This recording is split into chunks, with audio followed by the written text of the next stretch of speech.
नमस्कार, आप देख रहे हैं इंडिया वॉइस और मैं हूं आपके साथ श्रुति अंगद। बुलेटिन करेंगे शुरुआत। एसएसपी से मिलकर मुकेश सिद्धार्थ ने शाहिद अखलाक पर गंभीर आरोप लगाए हैं और कहा कि शाहिद अखलाक के कारनामे से राजस्व विभाग को अरबों रुपए की चपत अब तक लग चुकी है, जिसमें विधायक, सांसद और प्रशासन की मिली भगत भी शामिल है। तो मेरठ से ये जानकारी सामने आ रही है, जहां डोमेस्टिक लाइसेंस किसी के पास नहीं है, लेकिन शाहिद अखलाक के लाइसेंस को इंटरनेशनल डोमेस्टिक करके पूरे शहर में मीट की सप्लाई की जा रही है। इसके साथ ही मुकेश सिद्धार्थ ने आरोप लगाया कि फ्राइडे से लेकर संडे की रात तक स्लॉटर हाउस में गौकशी होती है, क्योंकि 2 दिन अधिकारी छुट्टी पर रहते हैं। कोई शिकायत करता है तो सुनवाई नहीं होती। 5 दिन पहले पकड़े गए ट्रक में गौ मांस की पुष्टि हुई है, लेकिन 5 दिन बीत जाने के बाद प्रशासन ने स्लॉटर हाउस पर छापा मारा और फिर कार्रवाई की। कार्रवाई जब करनी चाहिए, लेकिन कुछ भी खास कार्रवाई नहीं की गई है। वहीं डीएम ने छापेमारी पर बताया है कि कुछ भी अवैध नहीं मिला। जांच में फिर से क्लीन चिट दे दी गई है, जिसके बाद आरोप प्रत्यारोप का दौर भी शुरू हो गया है।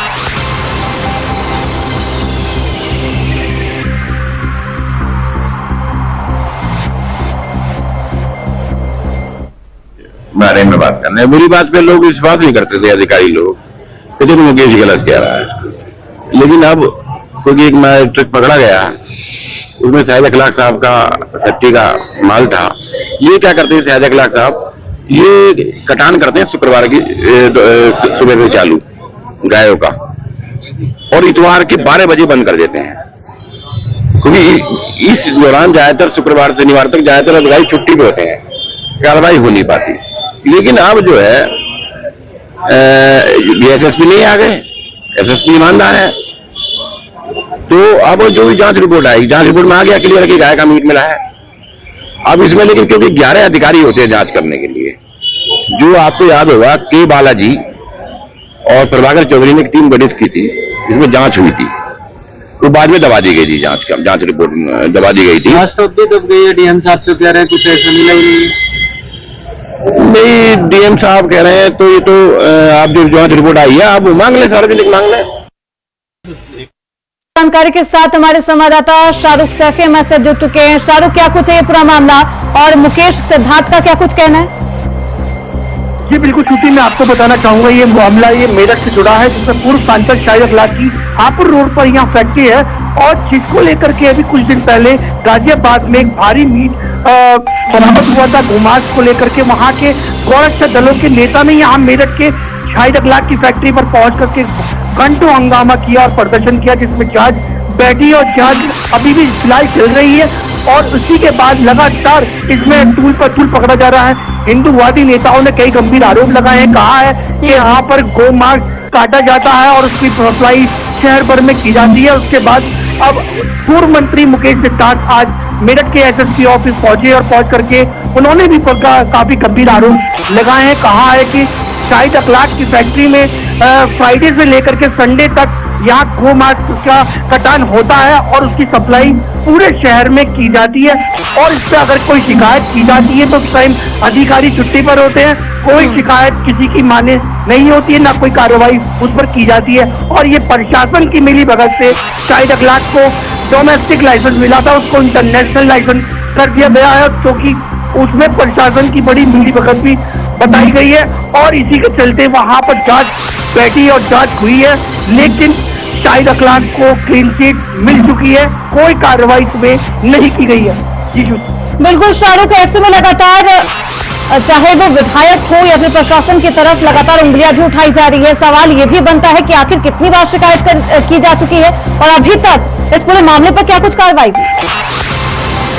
श्रुति, इसका पूर्व मंत्री मुकेश सिद्धार्थ, इनका कहना यह है कि मैं कई बार शिकायत कर चुका हूं और अभी मैंने इस मामले से पहले ही 15 दिन पहले शिकायत की थी, जिस पर कोई कार्रवाई नहीं की गई है। बाद में जब ये गाजियाबाद में गोमांस पकड़ा गया, उसका मीट पकड़ा गया, उसके बाद वहां के गौरक्षा दलों के नेता मेरठ पहुंचे, उन्होंने उसकी फैक्ट्री पे आकर के घंटों हंगामा किया।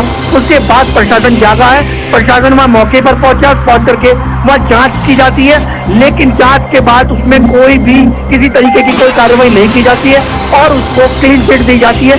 ये आरोप मुकेश सिद्धार्थ ने प्रशासन और शाहिद अखलाक की फैक्ट्री पर लगाया है, इसमें गंभीर आरोप कहे जा सकते हैं। बिल्कुल, मुकेश सिद्धार्थ ने प्रशासन के साथ साथ विधायक और सांसद पर भी संगीन आरोप लगाए, उनकी भी संलिप्तता की बात कही है शाहरुख। जी बिल्कुल, प्रशासन के ऊपर भी गंभीर आरोप लगाए गए हैं। इसके बाद भी उन्होंने डीएम को कहा गया, पिछले पूर्व अधिकारियों के लिए भी बात कही है कि पूर्व अधिकारी जो यहाँ पर मौजूद थे उनके मिली भगत से यहाँ पर फैक्ट्री का चलता रहा और फैक्ट्री की कोई अनुमति नहीं है। उसके बाद भी 6 साल से फैक्ट्री लगातार चल रही है। आखिर इस पर कार्रवाई क्यों नहीं की गई है, ये बड़ा मुद्दा है। और इसमें राज्य सरकार को एक बड़ी घाटा हो चुका है, अरबों रुपए का घाटा इसमें बताया। उसने कहा कि राज्य सरकार को कई करोड़ रुपए का, बिल्कुल अरबों रुपए का घाटा हो गया है। उसके बावजूद शारीरिक अखलाक पर कोई खास कार्रवाई नहीं की गई है। बार बार क्लीन चिट मिलना, गंभीर और संगीन आरोप लगाए जा रहे हैं लगातार। बहुत शुक्रिया शाहरुख आपका इन तमाम जानकारियों के लिए। स्थानीय लोगों द्वारा ये आरोप लगाया गया था कि नोएडा में कुछ टाइम पहले एक ट्रक पकड़ा गया था जिसके सैंपल्स कुछ भेजे गए थे जो पॉजिटिव पाए गए, और उनका ये कहना था कि यहाँ पे भी उसका लिंक है और इनके द्वारा उसको जो गाँव से उसकी सप्लाई की जाती है। तो उनकी शिकायतों के बेसिस पे हम लोगों ने एक कमेटी बना के तत्काल टीम वहां भेजी थी। टीम ने वहां पे चेक किया तो मौके पे ऐसी स्थिति कुछ पाई नहीं गई। उत्तर प्रदेश का संभल रविवार को हिंसा की आग में जल उठा। भयावह तस्वीरें सामने आई। हिंसा की ये तस्वीरें चिंताजनक है। सवाल ये कि आखिर कौन है इसका सूत्रधार, किसने इनके मन में नफरत की चिंगारी सुलगाई है। इस हिंसा में 2 दर्जन से अधिक पुलिसकर्मी घायल हुए। पत्थरबाजी, बवाल, आगजनी जैसी वारदातों से संभल का अमन चैन छिन गया। अब भी हालात खराब है और इंटरनेट सेवा बंद है तो सड़कों पर सन्नाटा पसरा हुआ है। पुलिस का कहना है कि दंगाइयों की गोली से 4 लोगों की मौत हुई है, यानी कि देसी कट्टे से मौत की पुष्टि हुई है। पुलिस वाले भी घायल है। वही मृतक के परिजनों का आरोप है कि पुलिस की गोली से जान गई। फिलहाल इन सब के बीच सियासत गर्मा उठी। सपा ने संभल हिंसा को लेकर योगी सरकार पर जोरदार हमला बोला, हिंसा के लिए साजिश को जिम्मेदार बताया। वही संभल पुलिस ने अलग अलग 7 FIR दर्ज की है। सपा सांसद विधायक दंगल भड़काने के मामले में नामजद है। शाही जामा मस्जिद में सर्वे को लेकर जमकर यह बवाल हुआ और अब सियासत का तापमान उबाल पर है, चरम पर पहुंच चुका है। सपा नेताओं पर हिंसा भड़काने का आरोप है। वहीं दूसरी तरफ पुलिस प्रशासन पर विपक्षी पार्टियां सवाल उठा रही है। पुलिस प्रशासन की कार्रवाई और साथ में यह भी कहा जा रहा है कि ये मौतें पुलिस प्रशासन के द्वारा चलाई गई गोली से हुई है। तो मस्जिद के सर्वे पर इस तरीके से अभी तनावपूर्ण स्थिति संभल में उत्पन्न है। इसको लेकर लगातार दोनों ही तरफ से और खासतौर पर संभल में पुलिस प्रशासन एक्शन मोड में है। संभल में इंटरनेट सेवा भी 24 घंटे के लिए बंद की गई है और अब क्या कुछ होता है इसके बाद देखना बेहद दिलचस्प होगा, क्योंकि लगातार कई खुलासे भी सामने आ रहे हैं।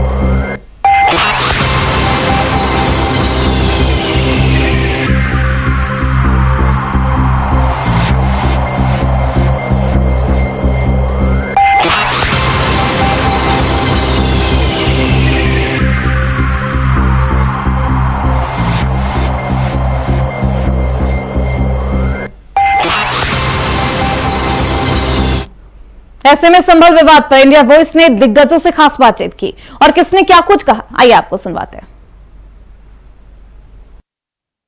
और हमारे साथ रमेश सिंह विधायक बीजेपी वो भी जुड़ चुके हैं। बहुत बहुत स्वागत है रमेश जी आपका। सपा की ओर से श्यामलाल पाल जी हमारे साथ बने हुए, वो कह रहे हैं कि ये तमाम चीजें जो हो रही है उपचुनाव से मुद्दा भटकाने के लिए बीजेपी की ओर से कराए जा रहे हैं।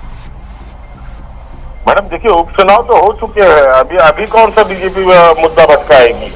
दरअसल ये कोर्ट के आदेश पे वहाँ सर्वे टीम गई थी पुलिस के सुरक्षा में, लेकिन वहाँ इतने लोग जमा हो गए और उन्होंने पता है सुनियोजित तरीके से था पूरा, बिना प्लानिंग के, बिना योजना के इतनी बड़ी घटना संभव वहाँ हो ही नहीं सकती। और आपने देखा होगा कि इसमें कई हमारे पुलिसकर्मी घायल हो गए हैं, कई लोगों को गोली लगी हुई है। तो ये बहुत ही दुर्भाग्यपूर्ण घटना थी और मैं आपको आश्वस्त करता हूँ कि इसमें सरकार सख्त से सख्त कार्रवाई करेगी। और जो भी सपा की ओर से कहा जा रहा है कि जब सर्वे हो चुका था दोबारा कराने की क्या जरूरत थी। तो मैडम क्यों नहीं होगा, क्या एक ही बार होने से क्या सारे तक की जानकारी मिल जाएगी।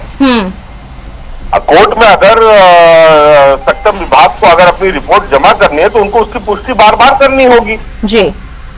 और जब तक वो सुनिश्चित नहीं हो जाते, चाहे जिसके पक्ष में हो जी, मैं ये नहीं कह रहा हूं कि ये किसी एक विशेष समुदाय के पक्ष के लिए किया जा रहा है, लेकिन जो भी सक्षम अधिकारी है अगर वो अपनी रिपोर्ट अगर वो माननीय न्यायालय में जमा कराएगा तो वो उसको ठोक बजा के वो देख के उससे अच्छी तरह जानकारी लेके करेगा। श्यामलाल जी तो ये भी कह रहे रमेश जी कि जो नकाबपोश लोग थे वो पुलिस वाले ही अपनी वर्दी चेंज करके आ गए थे और उन्होंने इस तरह से दंगा उकसाया है। और जोही जी मुझे ये बताइए कि हजारों की संख्या में नकाबपोश लोग क्या पुलिस विभाग के लोग थे? ये बहुत ही गलत तरीके का आरोप श्यामलाल जी लगा रहे हैं। मैं इसकी बहुत निंदा करता हूं और श्यामलाल जी को ये सुनिश्चित करना चाहिए, भले वो विपक्ष में है लेकिन कानून व्यवस्था सुदृढ़ रूप से पूरे प्रदेश में चलती रहे, ये विपक्ष की भी जिम्मेदारी होती है, खाली सरकार की जिम्मेदारी नहीं होती है। बिल्कुल रमेश जी, जियाउर रहमान बर्क के ऊपर एफआईआर दर्ज किए गए हैं आज और साथ ही साथ अब उनका बयान भी इसको लेकर सामने आया। वो साफ तौर पर कह रहे हैं कि जो सर्वे करने वाली टीम वहां पहुंची थी। तो लगातार इस मामले पर सियासत भी तेज है। ज्यादा जानकारी के साथ हमारे संवाददाता मोहम्मद आसिफ जुड़ चुके हैं हमारे साथ। आसिफ, अभी क्या कुछ माहौल है और पुलिस प्रशासन की तरफ से अभी तक क्या कुछ कार्रवाई की गई?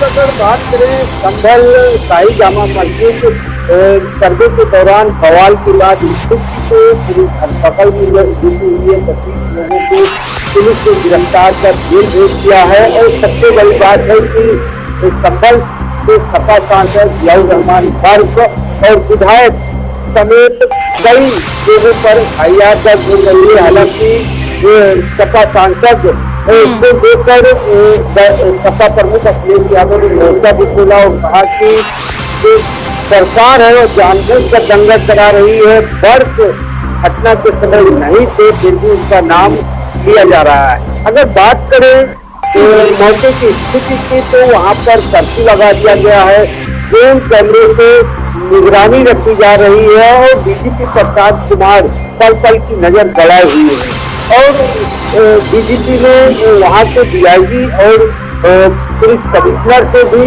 रिपोर्ट मांगी है और साफ तौर पर निर्देश दिया है कि जो भी आरोपी हैं दंगाई हैं उनके खिलाफ कड़े से कड़ा एक्शन लिया जाए।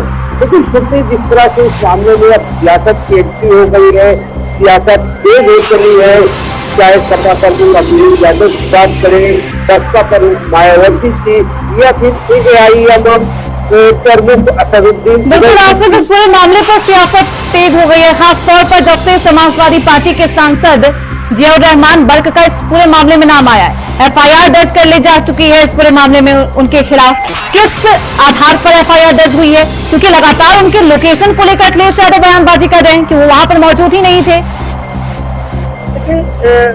क्योंकि अगर बात करें क्राइम की घटना की तो कहीं न कहीं जिस तरह से विपक्ष लगातार सरकार को कटघरे में खड़ा करने की कोशिश कर रहा है, सर्वे के दौरान जिस तरह से भीड़ इकट्ठा होती है, पत्थरबाजी होती है और सोशल मीडिया पर जिस तरह से समाजवादी पार्टी गोली चलाते हुए वीडियो शेयर कर रहे हैं, नारेबाजी करते शेयर कर रहे हैं, इसको लेकर कहीं न कहीं अब जिस तरह से सियासत धीरे धीरे आगे बढ़ रही है। माहौल अगर बात करें तो यहाँ पर तनावपूर्ण माहौल है, इसे नियंत्रण में करने का दावा जो है मुरादाबाद के डीआईजी कर रहे हैं, संभल कर रहे हैं। लेकिन स्थिति की बात करें तो कहीं न कहीं बड़ी चूक के आरोप भी लग रहे हैं। बिल्कुल आसिफ, और ऐसे में सियासत तेज है। हालांकि अभी तक जांच की जा रही है पुलिस प्रशासन के द्वारा, पुलिस प्रशासन पर भी तमाम सवाल उठाए जा रहे हैं। बहुत शुक्रिया आसिफ आपका इन तमाम जानकारियों के लिए।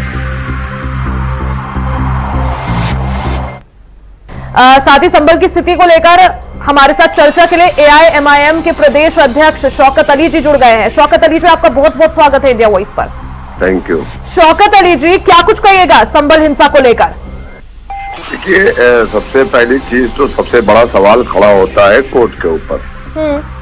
19 तारीख को एक पुजारी जा करके वहां पे रिट फाइल करता है और 19 तारीख को ही आनंद फानन में कोर्ट की आदेश करती है कि उस मस्जिद का जाकर के सर्वे किया जाए।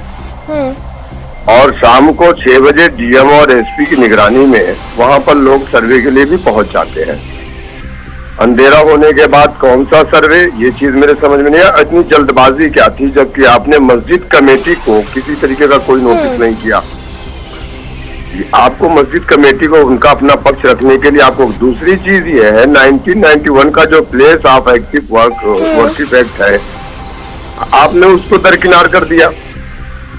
तो ये तो मुझे जो चीजें दिख रही है वो बाबरी को दोबारा दोहराने की कोशिश की जा रही है। तो उसके लिए कुछ और उपाय भी तो है ना। आप कोर्ट के पास जाइए, मुस्लिम पक्ष कोर्ट के पास जाए। पथराव की इजाजत किसने दी, या वहां पर माहौल गर्म करने की इजाजत किसने दी? माहौल गर्म किसने किया है? आपने शायद वो वीडियो देखा होगा जी, जिसमें ये सर्वे करने के लिए जो साहब जिन लोगों को लेकर के जा रहे हैं वो एक भीड़ के शक्ल में और जय श्री राम के नारे लगा रहे थे। आप मुस्लिम मोहल्लों से या किसी मस्जिद में जाकर के इस तरीके से आप जय श्री राम के नारे लगाएंगे? क्या कोर्ट ने ये आदेश दिया था कि आप जय श्री राम के नारे लगाते हुए जाकर के वहां का सर्वे करिएगा? हमारे साथ सपा प्रदेश अध्यक्ष श्यामलाल पाल जुड़ चुके हैं। बहुत बहुत स्वागत है श्यामलाल जी आपका। जिस तरीके से संभल में ये वारदात हुई है, आप कैसे देखते हैं, क्या कहेंगे आप?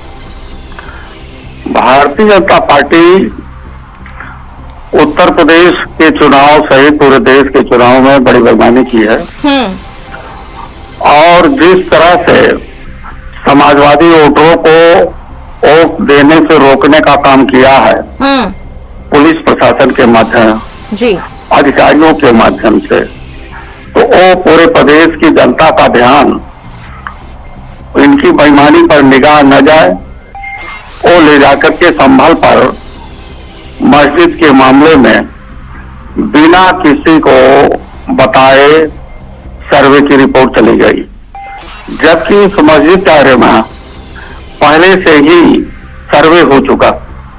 जब पहले से ही सर्वे हो चुका है तो दोबारा सर्वे करने की क्या जरूरत? लेकिन ये तो कोर्ट के आदेश, श्यामलाल जी, ये तो कोर्ट के आदेश पर ही हुआ था ना, और सर्वे तो कई दफा जब चाहे करा सकते हैं, ना सिर्फ मंदिरों की, मस्जिद की, तमाम जो वर्शिप धार्मिक स्थल है उन तमाम जगहों की हम जब चाहे उनका कोर्ट के हवाले से अगर सर्वे कराने में इसमें कुछ बुराई तो नहीं है? सर्वे कराने में बुराई नहीं है।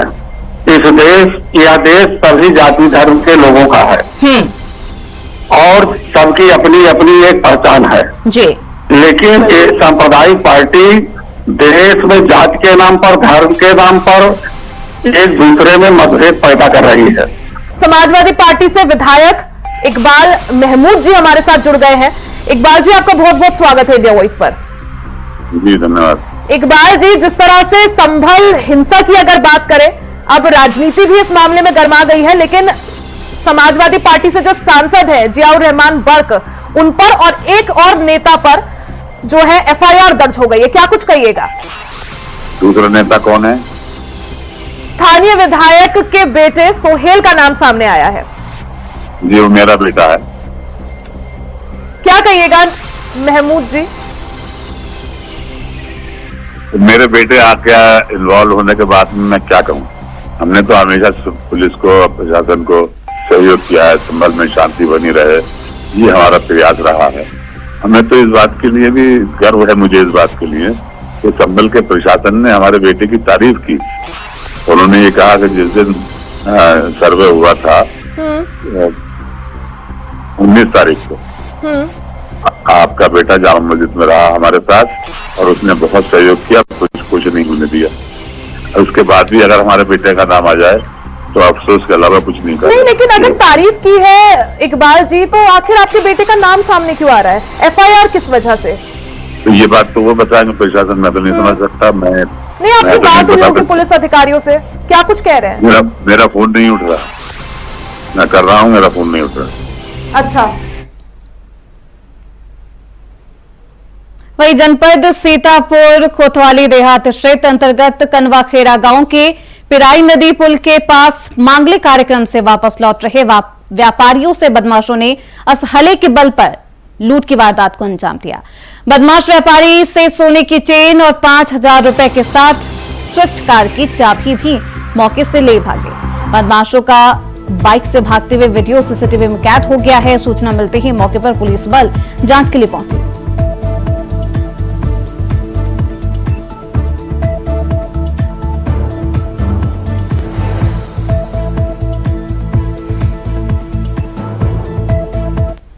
वहीं जालौन में स्कूल की बस से कुचलकर कक्षा 2 में पढ़ने वाली 7 वर्षीय मासूम बच्ची की मौत हो गई। स्कूल परिसर में चालक के द्वारा बस को बैक करते समय यह हादसा हुआ। हादसे की सूचना पर पुलिस मौके पर पहुंची। पुलिस बल ने बस चालक को हिरासत में लेकर घटना की जांच पड़ताल शुरू कर दी है।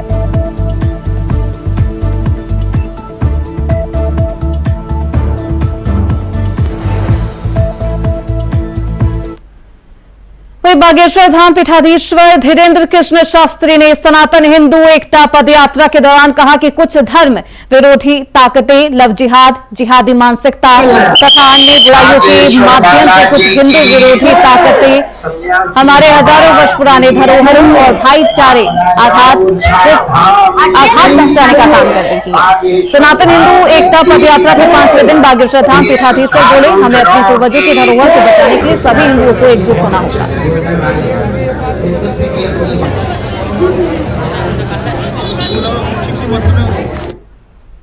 वहीं सीसामऊ विधानसभा क्षेत्र की नवनिर्वाचित विधायक नसीम सोलंकी ने महाराजगंज जिला कारागार में अपने पति पूर्व विधायक इरफान सोलंकी से मुलाकात की।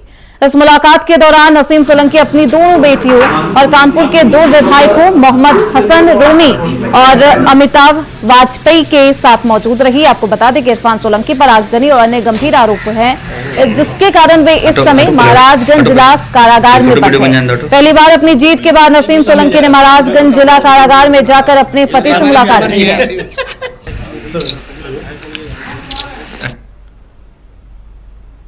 वहीं प्रयागराज में होने वाले माघ मेले को सुंदर बनाने के लिए योगी सरकार लगातार प्रयास कर रही है। इसी कड़ी में गंगा की जलधारा को स्वच्छ बनाए रखने के लिए प्रयास किए जा रहे हैं। ये वजह है कि कानपुर देहात की 11 फैक्ट्रियां अब 14 दिन तक बंद रखने के आदेश भी दिए गए हैं। शाही स्नान को देखते हुए फैक्ट्रियों का प्रदूषित पानी को रोकने के लिए आदेश जारी किया गया। शासन के निर्देश पर प्रदूषण नियंत्रण बोर्ड ने 11 फैक्ट्री संचालकों को नोटिस भेजा है। आपको बता दें कि 13 जनवरी से 26 जनवरी तक पानी को दूषित करने वाली फैक्ट्रियां बंद होंगी।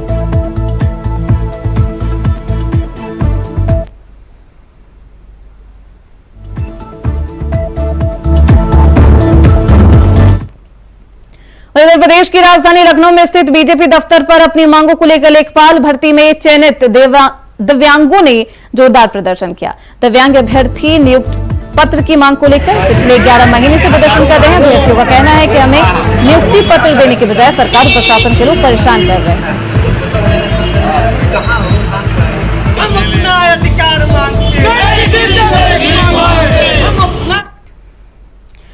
वहीं मुजफ्फरपुर जिला के राजेपुर ओपी के अडोल गांव में भूमि विवाद को लेकर 2 गुटों में आपसी भिड़ंत हो गई। दोनों तरफ से जमकर मारपीट हुई, फिर कई चक्र गोलियां भी चली। गोलीबारी में 2 लोगों को गोली लगी है। इसके अलावा 2 लोग घायल बताए जा रहे हैं। घटना की सूचना पर घटनास्थल पर पहुंची राजेपुर पुलिस ने घायलों को इलाज के लिए CHC साहिबगंज में भर्ती कराया।